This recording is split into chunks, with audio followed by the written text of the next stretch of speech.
तुम्हा आम्हाला दैदिप्य जीवन दिलं त्या तमाम बहुजन महापुरुषांना आपल्या सर्वांच्या जोरदार टाळ्यांच्या कडाक्यामध्ये मी आदरांजली अर्पण करते।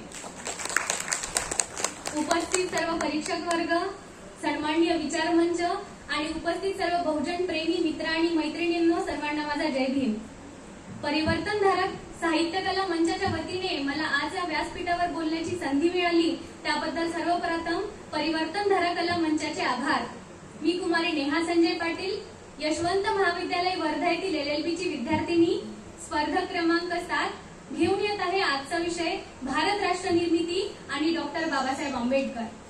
मित्रांनो, खरं तर हजारो वर्ष आपण गुलामीच्या साखळदंडात बंदिस्त होतो। कुणीतरी यावं आणि चुकीच्या चालीरीती परंपरा आपल्यावर थोपवाव्या, आपण ते सहज निमूटपणे स्वीकारावं, जातीपातीचे विषारी घोट प्यावे। हे सगळं सुरू असताना भारत देश अंधपतनाच्या खोल गर्तेत डुबत असताना एक नावाडी यावा आणि त्याने संपूर्ण भारत आणि भारतातील लोकांना जीवन दान द्यावं, हे सगळं स्वप्नवतच। अर्थातच त्या महान विरुद्धावलीचे नाव आपण मोठ्या आदराने अदबीने घेतो, ते म्हणजे विश्वरत्न विश्वभूषण डॉक्टर बाबासाहेब आंबेडकर। सामाजिक, आर्थिक, शैक्षणिक, राजकीय क्रांती या देशात पेरण्याचं काम डॉक्टर बाबासाहेब आंबेडकरांनी केलंय आणि म्हणूनच या सभागृहात आज आपण त्यांच्यावर सन्मानाने बोलतोय, हे आधी आपण समजून घेतलं पाहिजे। मित्रांनो, राष्ट्र म्हणजे काय? काय आहे राष्ट्र? जमीन, सीमारेषा, सैन्य, नद्या, डोंगरे हे आहे का राष्ट्र? तर नाही। राष्ट्र म्हणजे माणसे आणि त्या माणसामध्ये एकात्मता, बंधुता आणि न्यायाची भावना रुजणे म्हणजे खऱ्या अर्थानं राष्ट्राची निर्मिती। आणि ही भावना प्रत्येक जनमानसात सातत्याने पोहोचवण्याचं काम डॉक्टर बाबासाहेब आंबेडकरांनी केलंय संविधानाच्या माध्यमातून। हे तत्वज्ञान आहे डॉक्टर बाबासाहेब आंबेडकरांचं। इतिहासाची पाणीमुळे चालली तर प्राचीन भारताचं वैभव कोट्यावधी लोकांना माहिती आहे। मौर्य साम्राज्य, गुप्त साम्राज्य, मुघल सल्तनत सगळ्या काळात सत्ता आल्या आणि गेल्या सुद्धा, परंतु खऱ्या अर्थाने भारतीय म्हणून आपल्याला जोडणारी ओळख नव्हती।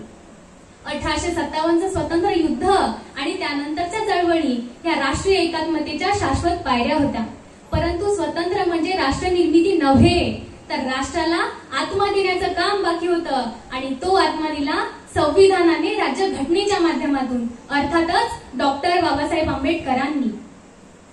पण मित्र हो, जर दिवसाढवळ्या या देशात बलात्कार होत असतील, स्त्रियांच्या अब्रूंची लक्तरे वेशीवर टांगल्या जात असेल, धर्माधर्मात दंगली लावल्या जात असतील, जाती जातीत फूट पाडण्याचं काम केलं जात असेल, युवकांना रोजगाराऐवजी कावड यात्रेसाठी प्रोत्साहन दिलं जात असेल, रोजगाराऐवजी धर्माची नशा त्यांना दिली जात असेल आणि ह्याच देशात फक्त भिडेचे आंबे खाल्ल्याने मुलं जन्माला येत असतील, तर मग कसं बनेल माझं विकसित राष्ट्र? हाही मला पडलेला यक्ष प्रश्न आहे। डॉक्टर बाबासाहेबांनी घटना लिहितेवेळी प्रत्येक घटकाचा विचार केला होता, मग ते ओबीसी आरक्षणाविषयी असो, स्त्रियांचे प्रश्न असो, शेतकऱ्यांचे प्रश्न असो की कामगारांचे प्रश्न असो। बाबासाहेब आंबेडकर हे बहुआयामी व्यक्तिमत्व होते आणि कुठल्याही राष्ट्राच्या विकासासाठी हे असेच विचार असावे लागतात, भेदभाव करून चालत नाही।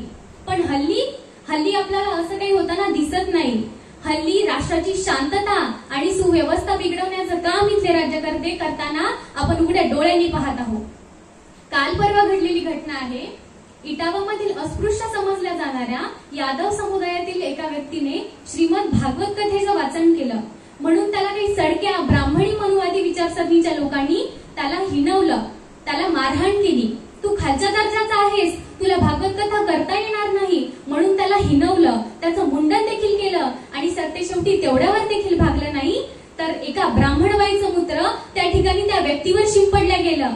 याच्यावरून यांना सिद्ध तरी काय करायचं आहे? म्हणजे आतापर्यंत गौमूत्र पवित्र होतं, आतापर्यंत गंगाजल पवित्र होतं, काहींच्या मते शेण देखील पवित्र आहे, कदाचित उद्याला एखाद्या अंधभक्ताने खाल्ल्यास वावग वाटू देऊ नका।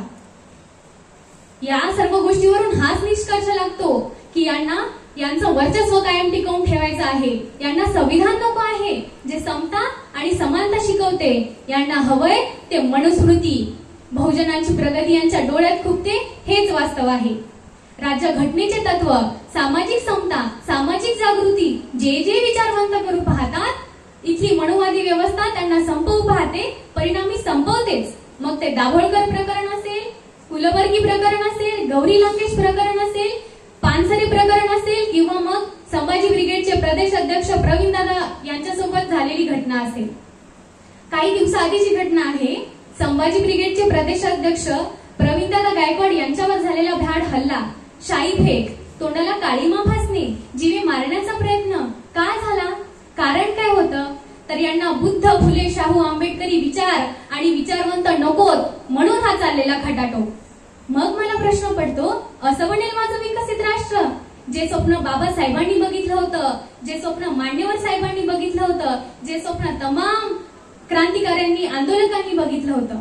मला वाटते आपण काही गोष्टी विसरलोत की काय? कारण कधी काळी आपण राष्ट्र निर्मितीसाठी अग्रेसर असायचो, बाबासाहेबांच्या विचारांवर अंमल करायचो. संसदेत आवाज बुलंद झाला नाही तर तोच आवाज रस्त्यावर यायचा न्यायासाठी आणि हक्कासाठी. परंतु हल्ली असं काही होताना दिसत नाही.